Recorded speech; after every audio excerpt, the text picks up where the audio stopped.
Good बच्चों, आज हम लोग कक्षा 11 में पाठ 2 भूगोल भूगोल अध्ययन करेंगे। इसमें है चंद्रमा के बारे में हम लोग अध्ययन करेंगे। इससे पहला है चंद्रमा पृथ्वी का अकेला प्राकृतिक उपग्रह है। चंद्रमा पृथ्वी का अकेला प्राकृतिक उपग्रह है।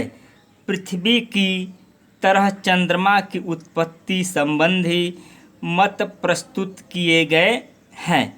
सन 1838 ईस्वी में सर जॉर्ज डार्विन ने सुझाया कि प्रारंभ में पृथ्वी व चंद्रमा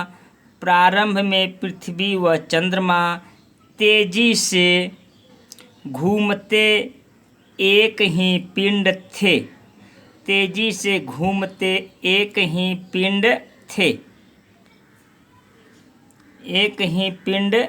थे। यह पूरा पिंड डंबल की आकृति में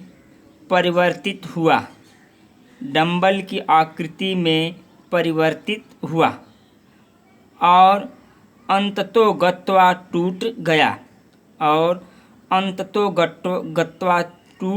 गया।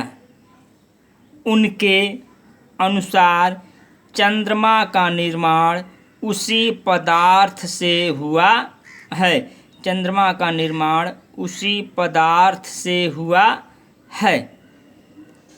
वर्तमान समय के वैज्ञानिक इनमें से किसी भी व्याख्या को स्वीकार नहीं करते। वर्तमान समय के जो वैज्ञानिक है, जो इनमें जो व्याख्या की गई है उसको किसी को स्वीकार नहीं करते हैं। ऐसा मानना है कि पृथ्वी के बनने से कुछ समय बाद ही मंगल ग्रह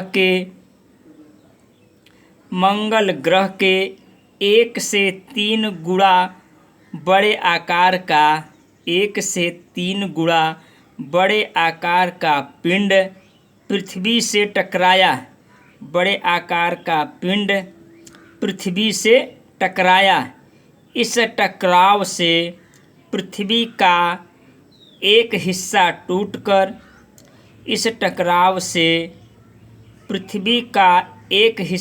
टूटकर अंतरिक्ष में बिखर गया। टकराव से अलग हुआ यह पदार्थ फिर पृथ्वी के कक्ष में घूमने लगा और क्रमशः आज का चंद्रमा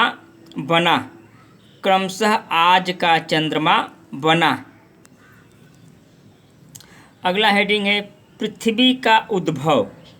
प्रारंभ में पृथ्वी चट्टानी, गर्म और वीरान ग्रह थी, जिसका वायुमंडल विरल था, जो नाइट्रोजन व हीलियम से बना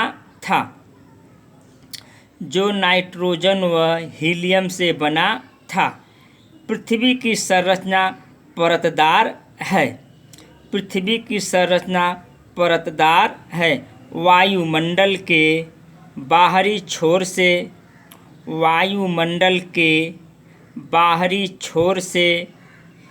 पृथ्वी के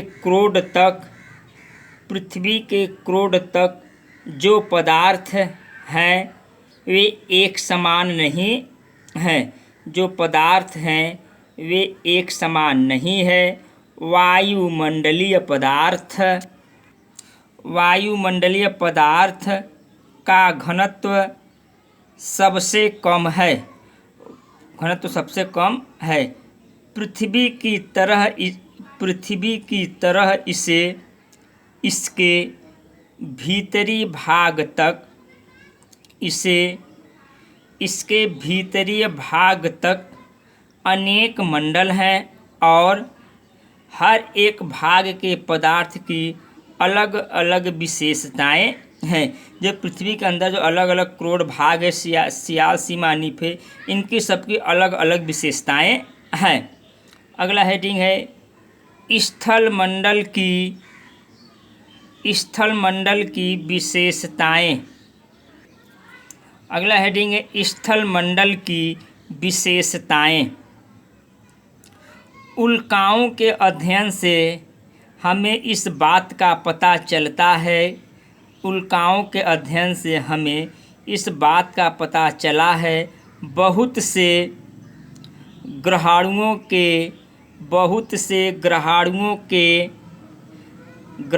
के इकट्ठा होने से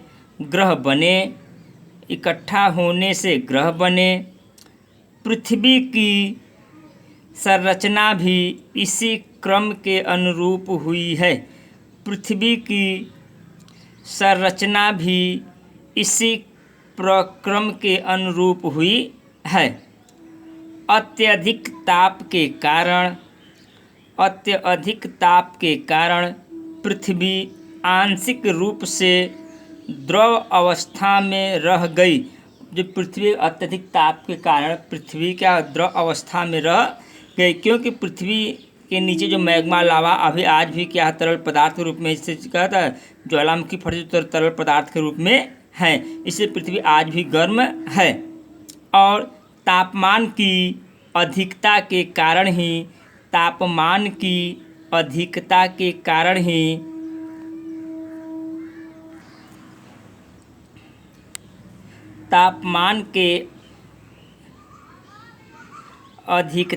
कारण ही हल्के और भारी घनत्व के मिश्रण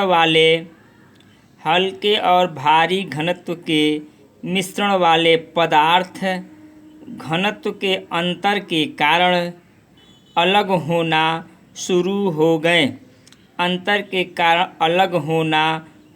हो गए। इसी अलगाव से भारी पदार्थ जैसे लोहा पृथ्वी के केंद्र में चले गए और हल्के पदार्थ पृथ्वी की सतह या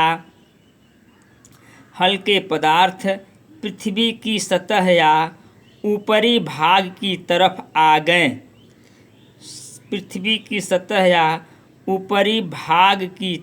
आ गए। अंततोगत्वा